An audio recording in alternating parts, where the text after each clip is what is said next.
वालेकुम फ्रेंड्स, कैसे हैं आप? उम्मीद है कि आप ठीक ठाक होंगे। आज मैं जिस टॉपिक पर बात कर रही हूँ वो है बुनियादी अकायद। अब ये बुनियादी अकायद ही मैंने क्यों सिलेक्ट किया है, इसकी वजह ये है कि मेरा जो मकसद है वीडियोस बनाने का या फिर इस्लामियात पढ़ाने का, वो ये है कि वो बच्चे जो इस्लामियात पढ़ना चाहते हैं या जिनकी इस्लामियात जो है उनके लिए लाजमी होती है, ख़ासकर जो 10th क्लास 9th और जो इंटरमीडिएट में 11th क्लास जो फर्स्ट ईयर होता है उसमें ये पढ़ाई जाती है। तो मेरी कोशिश होगी कि मैं इन बच्चों के लिए जो इस्लामियत लाजमी के जो टॉपिक्स हैं उनको मैं जो है डिस्कस करूं। बच्चों को जो है एक टॉपिक तैयार करना आना चाहिए, उन्हें पता हो कि हमने अगर टेस्ट देना है तो हमें टेस्ट के लिए हमें कैसे टॉपिक बनाना है। उन्हें कोई असाइनमेंट्स मिली हैं तो उन असाइनमेंट्स का जो रिसर्च वर्क है या असाइनमेंट्स का टॉपिक है, हमने उसको किस तरह से तैयार करना है। तो उस लिहाज से मैं इन बच्चों का जो है तैयारी करवाऊंगी ताकि वो बोर्ड के जो उनका एग्ज़ाम्स है उसमें, बोर्ड के एग्ज़ाम्स में वो अच्छे मार्क्स ले सकें, उनके मार्क्स जो हैं वो अच्छे हों। क्योंकि मेरा मकसद होगा कि उन बच्चों को एक प्रॉपर, एक अच्छे तरीके से एक उनका जो कंसेप्ट्स हैं वो उनके क्लियर कर दिए जाएं, सिर्फ ताकि वो इस्लामियात को समझें। क्योंकि बच्चों की जो ग्रोथ है, जो उनकी तरबियत है, वो यही उम्र होती है। इस उम्र में वो इस्लाम सीखते हैं, इस्लाम को पक्का करते हैं अपने दिमागों में। तो इसलिए आपने देखा होगा कि इस्लामियात में सबसे पहले बुनियादी अकायद होते हैं, ताकि हमारे इसी उम्र में ही हमारे अकायद जो हैं वो मजबूत हो जाएं, हमारे अकायद पुख्ता हो जाएं। इसलिए सबसे पहले बुनियादी अकायद पढ़ाया जाता है। मैं आपसे रिक्वेस्ट करूंगी कि मेरे चैनल को आप सब्सक्राइब करें, वीडियो को लाइक करें, शेयर करें। उन बच्चों को जिनकी इस्लामियात कमज़ोर है या जो ट्यूशन नहीं पढ़ सकते या जिन्हें इस्लामियात मुश्किल लगती है, तो मैं इसमें इंशाल्लाह बहुत ही आसान तरीके से आपको इस्लामियात का जो ये टॉपिक है ये कवर कराऊंगी। इंशाल्लाह ये दो जो चीज़ हम पढ़ेंगे वो है बुनियादी अकायद। ठीक है, बुनियादी अकायद अब है क्या? ठीक है, वैसे अगर आसान अल्फाज में मैं बताऊं, ठीक है, आसान अल्फाज में अकायद कहते हैं किसी भी इंसान की सोच या ख्याल जिसे वो सही समझता है। उसकी अपनी कोई भी सोच हो सकती है, कोई भी ख्याल हो सकता है। ठीक है, अब मिसाल के तौर पर किसी इंसान को कोई भी अकीदा है, छोटी सी बात को अकीदा बना लेता है, मतलब अपने दिमाग में बिठा लेता है कि ये काम मेरे लिए ठीक है, मैं ऐसे करूंगा तो ये हमारे लिए होगा। बिल्ली का, वो काली बिल्ली रास्ता काट गई है तो अब मेरा पूरा दिन बहुत बुरा गुजरेगा। इसी तरह मुख्तलिफ लोगों की तोहमात हैं, वो लोग अपने अकीदे बना लेते होते हैं। ठीक है, वो सारे क्या होते हैं? अकायद कहलाते हैं। ठीक है, लेकिन बुनियादी अकायद नहीं है। तो हमने बुनियादी अकायद सिर्फ 5 हैं। ठीक है, सिर्फ 5। इन अकायद ने कभी भी कंप्रोमाइज इस्लाम नहीं चाहता।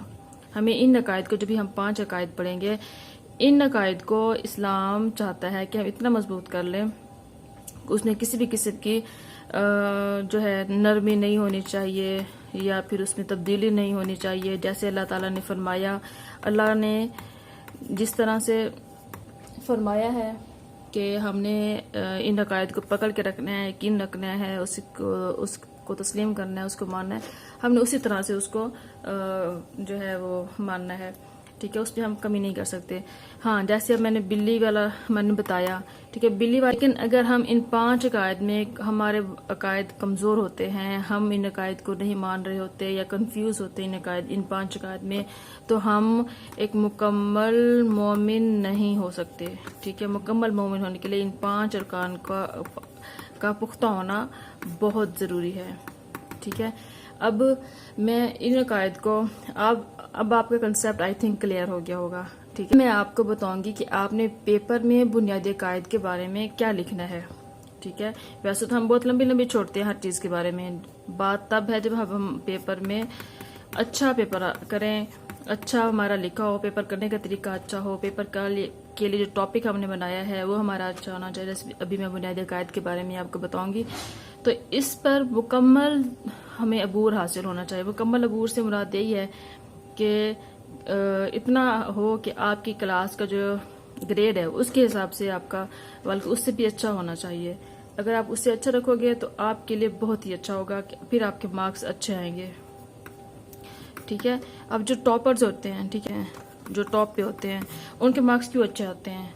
वो राइटिंग बहुत करते हैं, ठीक है, उनकी और हेडिंग्स उनकी जो होती हैं वो बहुत अच्छी होती हैं, ठीक है। उनकी हेडिंग, उनकी जो इस्लामियात में जो आयात होती हैं, अहदीस होती हैं, उनमें से कुछ ना कुछ याद जरूर रखते हैं, उसको बड़े हाईलाइट करके लिखते हैं, ठीक है। तो ये चीज़ें होती हैं जो हमें बहुत ज़रूरी होता है हमें समझना करना, जो हम इसमें हम याद रखेंगे, हमने वो चीज़ें इसमें लिखनी है जो हमारे लिए ज़रूरी है। इंशाल्लाह कभी मैं आपको पेपर हल करने का भी तरीका बताऊंगी कि पेपर हमने अटैम्प्ट कैसे करना होता है। तो अभी हम आते हैं बुनियादी अकायद की तरफ। हम पढ़ेंगे बुनियादी अकायद, ठीक है। अब बुनियादी अकायद, अकायद किसे कहते हैं, ठीक है। अब बुनियादी अकायद यानी कि हमारे ऐसे अकायद जो हमारी सोच को की बुनियाद हैं, ठीक है, हमारी सोच की बुनियाद हैं ऐसे अकायद। सबसे पहले हमने जो अकायद है, कि हम अकीदे के बारे में पढ़ रहे हैं तो हमने अकायद के बारे में, अकीदे के बारे में पहले इसके बारे में हमने बताना है। अब जो अकायद है, ठीक है, अकायद की जो वाहिद है, इसकी वाहिद क्या है? अकीदा, ठीक है, इसकी वाहिद अकीदा है। और अकीदा जो है, ये लफ्ज़ अकायद और अकीदा एक ही लफ्ज़ से निकले हैं, ठीक है। इनका मादा जो किसी लफ्ज़ से निकलते हैं उसको मादा कहते हैं। वो किस मादा से निकले हैं? अकद से, ठीक है, अकद। अब बात आ जाती है अकीदा और अकद। अब अकीदा किसे कहते हैं और अकद किसे कहते हैं? अकीदा कहते हैं वो चीज़ जो गिरा में बांधी हुई हो, और अकद कहते हैं गिरा लगाना। आपने देखा होगा धागा होता है एक, ठीक है, धागे पे जब कभी गिरा आ जाती है, बाज़ दफ़ा ऐसे होता है कि इतनी मजबूत गिरा लग जाती है कि हम जितना मर्जी कोशिश कर लें, हमसे वो जो धागा है वो खुलता नहीं है, वो जो गिरा है हमसे नहीं खुलती, धागा टूट जाता है, गिरा नहीं खुलती। ऐसे किसी से ही हमारा अकीदा मजबूत होना चाहिए कि हम खुद मर जाए, मिट जाए, हमारा नफ्स खत्म हो जाए, हम खुद मौत तक हमारे जो है ये हमारी ये गिरा नहीं खुलनी चाहिए, हमारी इन अकायद में कोई कंप्रोमाइज़ नहीं होना चाहिए। अब हम पढ़ेंगे इसकी जो है वो इस्तिलाही तारीफ, ठीक है, ये इसकी लफ्ज़ी तारीफ थी, ठीक है। अब है इस्तिलाही तारीफ। इस्तिलाही तारीफ कहते हैं, जो मैंने पहले भी बताया, किसी शख्स की, मैं मुख्तसर लिखूंगी, किसी शख्स के जो क्या होते हैं, ख्यालात होते हैं, ठीक है, किसी शख्स के बुनियादी ख्यालात,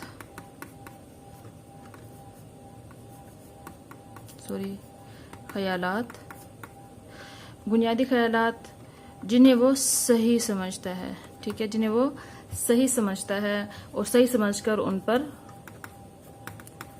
अमल भी करता है, वो कहलाते हैं अकायद उसके, और उसके अमल में वो अकीदा नज़र भी आता है। मिसाल के तौर पर मैंने अभी आपको बताया, अगर इस्लाम तौहीद उसका अकीदा है, अल्लाह ताला वाहिद है, तो आप देखेंगे वो कलमा तौहीद पढ़ेगा, ठीक है। अब वो 5 अकीदे हैं कौन से बुनियादी अकीदे? वैसे तो बहुत सारे अकीदे हैं, बहुत सारे सोचे हैं, हर इंसान के अपने बुनियादी ख्यालात हैं, हर इंसान के अपने सोचे हैं, लेकिन हमने सिर्फ बुनियादी ख्यालात देखने हैं, उसके वो बुनियादी ख्यालात जो बुनियादी अकायद में शामिल होते हैं, ठीक है। तो इस्लाही तारीफ क्या बनती है? किसी शख्स के बुनियादी ख्यालात जिन्हें वो सही समझकर, ठीक है, फिर उन पर अमल भी करता है, उसके अमल में वो नज़र भी आती है। तो अब हम अगर देखें वो अकायद कौन से हो सकते हैं, आप खुद सोचें, खुद देखें, एक मोमिन के अंदर जब हम एक मोमिन को हम देखते हैं, आप खुद एक अपने किसी पेरेंट्स को अपने सामने रख लें, मिसाल अपनी माँ को सामने रख लें, बुनियादी अकायद देखें जिससे वो टस से मस नहीं होती, उसके ऊपर वो कायम ही रहती हैं। सबसे पहली चीज़ क्या होगी, ठीक है, सबसे पहले क्या चीज़ होगी? जो यही होगी ना, तौहीद, अल्लाह को एक मानना। जान दे सकती है हमारी मामा, हमारी अम्मी, हमारे कोई जानने वाला, हम खुद भी, लेकिन हम शिरक नहीं कर सकते।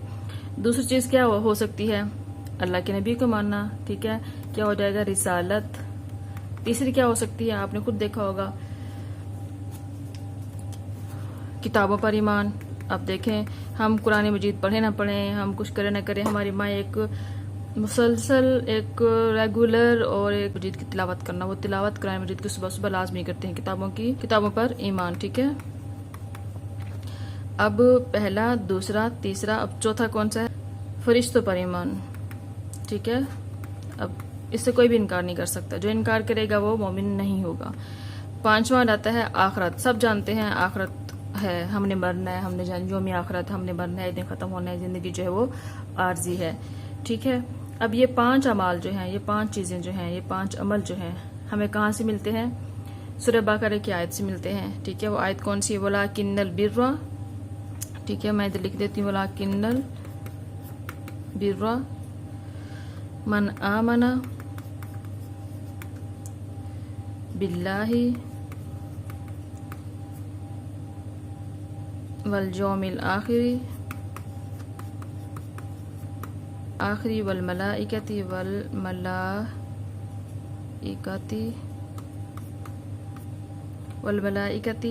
वल किताबी और आखिरी है वन नबीयीन। ठीक है, अब इसके अंदर तौहीद भी आ गया, ये रहा पहला। ठीक है, रिसालत भी आ गया, वो ये रहा। किताबों पर ईमान भी आ गया, वो कहाँ रहा? ये। ठीक है, इसी तरह फिर कौन सा हमने कहा था? फरिश्तों पर ईमान, वो ये रहा। वल मलाइका, आखिरत पर ईमान, यौम आखिरत तक। मुख्तसर जो है मैं इनके बारे में आपको बताऊंगी। ठीक है, तौहीद, रिसालत, किताबों पर ईमान, फरिश्तों और आखिरत, क्योंकि हम अभी बुनियादी कायद का मफहूम पढ़ रहे हैं। ठीक है, ये क्या है? बुनियादी कायद का मफहूम। मफहूम में क्या होता है? पहले लफ्ज़ी तारीफ लिखते हैं, फिर इस्तिलाही तारीफ लिखते हैं, फिर अकायद के जो अरकान हैं, ठीक है, 5 अरकान। वो अरकान कौन से हैं? वो ये है 5 अरकान। ठीक है, हमने अरकान लिखे। अब इन अरकान का हमने, क्योंकि हम बुनियादी कायद का अभी मफहूम लिख रहे हैं, तो हमने बहुत मामूली सी तारीफ लिखनी है इन सब की। आप जानते हैं तौहीद किसे कहते हैं, जितना आपको इल्म है उतना आप लिख दें, कोई ज़्यादा इसमें लिखने की ज़रूरत नहीं है, क्योंकि हमें इसके तसव्वुर को वाज़े करना है। अब तौहीद किसे कहते हैं? अल्लाह को एक मानना, आप जानते हैं, अल्लाह का हुक्म बजा लाना, उसकी सिफ़ात को, उसकी ज़ात को तन्हा मानना। ठीक है, ये सारा इसके अंदर आता है। दूसरा कौन सा आ जाता है? रिसालत। ठीक है, रिसालत में क्या आता है? अल्लाह के नबियों को मासूम जानना। ठीक है, साथ ही क्या करना? आदम अलैहिस्सलाम से लेके मोहम्मद सल्लम तक वहाँ को मानना। और हैं जो अंबिया पर तो यकीन रखते हैं, लेकिन ख़त्म नबूवत पर यकीन नहीं है, जैसे यहूद और नसारा कहते हैं ईसाई को। आदम अलैहिस्सलाम से कि ईसा अलैहिस्सलाम तक, यानी कि मोहम्मद सल्लल्लाहु अलैहि वसल्लम से जो पहले नबी थे वहाँ तक तो वो यकीन रखते हैं, मानते हैं, लेकिन फ़र्क क्या आ जाता है कि वो ख़त्म नबूवत पर यकीन नहीं रखते। तो ऐसे भी तो अल्लाह ताला को ये भी नहीं पसंद। ठीक है, ऐसे भी जो ख़त्म नबूवत पर ईमान नहीं रखता वो मोमिन नहीं हो सकता, वो जन्नत में कभी भी नहीं जाएगा। इसी तरह जो तौहीद अल्लाह ताला को मानते हैं, वो जो शिर्क ठहराते हैं, यहूद और नसारा अल्लाह को तो मानते हैं तो ठीक है, लेकिन तौहीद पर उनका यकीन नहीं है। यहूद का एक तबका तौहीद पर यकीन रखता है, लेकिन एक तबका उज़ैर अलैहिस्सलाम को, ठीक है, उज़ैर अलैहिस्सलाम को अल्लाह का शरीक ठहराते हैं। इसी तरह नसारा जो हैं, ये हज़रत ईसा, हज़रत मरियम और रूहुल कुदुस यानी कि हज़रत जिब्राइल अलैहिस्सलाम को अल्लाह का शरीक ठहराते हैं। ये उसे तस्लीस कहते हैं, इनके जो मज़हब है उसे तस्लीस की वजह से वो अल्लाह में नाउज़ बिल्लाह वो शरीक ठहराते हैं। अब अगली चीज़ जो है वो क्या आ जाती है? किताबों पर ईमान। ठीक है, किताबों पर ईमान से मुराद ये है कि इल्हामी किताबें कितनी हैं? 4। कौन कौन सी? तौरात, ज़बूर, इंजील और कुरान मजीद। इन 4 किताबों पर जो है वो उस पर यकीन रखना बहुत ज़रूरी है। जो यकीन नहीं रखेगा वो क्या होगा? वो मोमिन नहीं कहलाएगा। लेकिन अब यकीन की जो सूरत है वो क्या है? यकीन की सूरत ये है कि किताब पर तो ईमान रखा जाए, लेकिन आखिरी किताब कुरान मजीद को माना जाए। ठीक है, कुरान मजीद को आखिरी किताब माना जाए। उसकी वजह मैं आपको बताना चाहूँगी, वो ये है कि इल्हामी किताबें जो बाकी हैं, तौरात, ज़बूर और इंजील, ये तब्दील हो चुकी हुई हैं। अब इन पर यकीन रखना हमारा इन पर वैसे तो हम मानते हैं कि अल्लाह की तरफ से नाजिल हुई हैं, लेकिन अब तहरीफ हो चुकी है, इन पर अमल अब नहीं किया जा सकता। जो 3 बाकी इल्हामी किताबें हैं, सिर्फ अब जो है काबिल कबूल है, जो आखिरी शरीयत है मुकम्मल और ना तब्दील होने वाली किताब है और शरीयत है, वो है कुरान मजीद। अब अगली चीज़ जो आ जाती है वो है फरिश्तों पर ईमान। फरिश्तों पर ईमान क्या होता है कि जैसे अल्लाह ताला के बहुत सारे फरिश्ते हैं, लातादाद हैं, अनगिनत हैं। उनमें अहम फरिश्ते के नाम जो है जिब्राइल है, मिकाइल है, ठीक है, जिब्राइल हो गया, मिकाइल हो गया, इसराफील हो गया। इस तरह सारे जो नाम आपको आते हैं आप इसके अंदर लिख दें। और साथ ये बता दें भी मासूम होते हैं, इनके अंदर नाफरमानी का मादा नहीं होता। इन्होंने सिर्फ अल्लाह ताला के हुक्म को मानना होता है। आखिरी जो किताब चीज़ आती है इसके अंदर वो है आखिरी यौम आखिरत। ठीक है, यौम आखिरत किसे कहते हैं? यानी कि एक दिन दुनिया ख़त्म होनी है, अल्लाह ताला ने सबका हिसाब लेना है, सज़ा वालों को सज़ा देनी है, जिनको जो सज़ा और जज़ा का दिन होगा, जो सज़ा के मुस्तहिक होंगे उनको सज़ा दी जाएगी, और जिनको जो इनाम के मुस्तहक होंगे उन्हें इनाम दिया जाएगा। और जो मोमिन है वो जो है वो जन्नत में ज़रूर जाएंगे। अगर किसी मोमिन का जो बुराई का पलड़ा है या गुनाहों का पलड़ा जो है वो भारी है, तो वो जहन्नम में जाएगा अपनी सज़ा भुगत के फिर जो है वो जन्नत में दाखिल लाजमी होगा। जिसने एक बार भी कलमा पढ़ा होगा वो जन्नत में दाखिल लाजमी होगा। इसलिए अल्लाह का शुक्र अदा किया करें कि आप मुसलमान हैं और बार बार कलमा पढ़ा करें, तौहीद और दिल मुतमईन दिल के साथ पढ़ा करें। कल अपने अंदर अल्लाह ताला के यकीन को पुख्ता करते हुए पढ़ा करें। ठीक है, सिर्फ जुबान से पढ़ लेना काफ़ी नहीं होता। तो और जो काफिर है जिसने इन बुनियादी कायद से हट के होगा वो क्या कहलाएगा? वो काफिर कहलाएगा, मुनाफिक कहलाएगा। अल्लाह ताला उसे कभी भी जन्नत में दाखिल नहीं करेगा। वो हमेशा हमेशा जिंदा रहेगा और हमेशा जहन्नम में रहेगा। मुसलमान जो हमेशा हमेशा जिंदा रहेगा और हमेशा जन्नत में रहेगा। तो अल्लाह बुनियादी कायद का जो मैंने आपको स्ट्रक्चर कह सकते हैं या मफहूम कह सकते हैं वो मैंने आपको समझा दिया। पहली चीज़ हमने क्या लिखी थी उसमें? लफ्जी तारीफ। दूसरी चीज़ हमने क्या लिखी थी? लफ्ज़ी तारीफ में हमने क्या लिखा था? अकायद प्लस अकीदा प्लस अकद, सॉरी। अब अकायद, अकीदा और अकद, ठीक है। फिर हमने क्या किया था? इन अकीदा और अकायद में फ़र्क भी लिखा था, ठीक है। इन दोनों का जो फ़र्क है वो हमने लिखा था, ठीक है। और हमने ये क्या है? ये वाहिद है किसकी? अकायद की। दूसरी चीज़ जो हमने लिखी थी इस्तिलाही तारीफ, ठीक है। इस्तिलाही तारीफ में हमने क्या लिखा था? बुनियादी ख्यालात, किसी इंसान के बुनियादी ख्यालात जिसको वो सही समझकर उस पर अमल करता है। और जो तीसरी चीज़ हमने पढ़ी थी 5 अरकान, ठीक है। इनका जो है इसमें मुख्तसर तारुफ हमने लिखा था, ठीक है। सूरह बकरा की आयत के तनाजुर में। अब मफहूम जो है ना इसका सिर्फ यही है जो हमने पीछे पढ़ा है, इसका मफहूम यही है। अब 5 अरकान कौन से थे? तौहीद, रिसालत, किताबों पर ईमान, फरिश्तों पर ईमान और आखिरी है हाँ जी, यौम आखिरत। 1 2 3 4 और 5 यौम आखिरत। अब ये हमारे 4 जो है ये 5 पूरे हो चुके हुए हैं। ये है हमारा बुनियादी अकायद। अगर आपको आ जाता है क्वेश्चन टेस्ट में, तो सबसे पहले आपने बुनियादी अकायद का मफहूम इस तरह लिखना है। इनकी जो है मुख्तसर तारीफ लिखनी है आपने, ठीक है। मुख्तसर बताना है जो आप जानते हैं तौहीद के बारे में, थोड़ा थोड़ा आपने क्योंकि आगे जाके हमने इनके अलग से टॉपिक्स बनाने हैं, अलग से हमने इनकी डिटेल लिखनी है, ठीक है। इनके अलग से हमने डिस्कशन करनी है। इसलिए जब तो आई थिंक मेरी बात आपको समझ आ गई होगी कि बुनियादी अकायद का मफहूम है क्या। इसलिए अपने अकायद को दुरुस्त रखें, अपने अकायद को बुनियादी अकायद पे कोई कंप्रोमाइज़ आप ना करें, क्योंकि इसी की बेस पे हमें जो है एक मोमिन और एक कामिल मोमिन होने का शर्फ हासिल होता है। अल्लाह ताला हमें अपने ईमान की जो है वो ताकत से नवाजे, हमारा ईमान हमेशा मजबूत रखे, हमारा खात्मा बिल ईमान हो। अपनी दुआओं में मुझे याद रखिएगा।